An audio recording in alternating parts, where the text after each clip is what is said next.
এই বছরের কালী পুজোটা ছিল আমার আর মা কালীর মধ্যে পুরো ঝগড়ার দিন।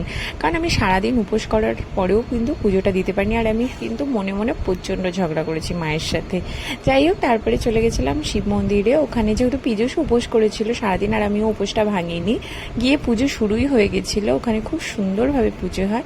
আর এখানে তখন চলছিল বলিটা ভীষণ সুন্দরভাবে হয়েছে, চাল কুমড়ো বলি হয়েছিল।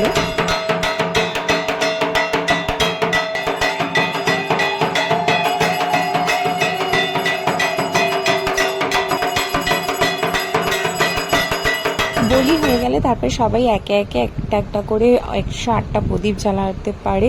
সবাইকেই কিন্তু এখানে সুযোগ দেওয়া হয় লাইন দিয়ে, খুব সিস্টেমেটিকলিভাবে এখানে সবাইকে এরকম সুযোগটা করে দেওয়া হয়, এটাই খুব ভালো লাগে। যাই হোক, তারপর অঞ্জলি দিয়ে শর্মাতে গেছিলাম, একটু কচুরি আলুর দম খেয়ে উপোসটা ভেঙেছিলাম, আর ডোডো খেয়েছিল ফানটা। তারপর বাড়ি এসে একটু বাজি টাজি ফাটিয়ে দিনটা শেষ করেছিলাম।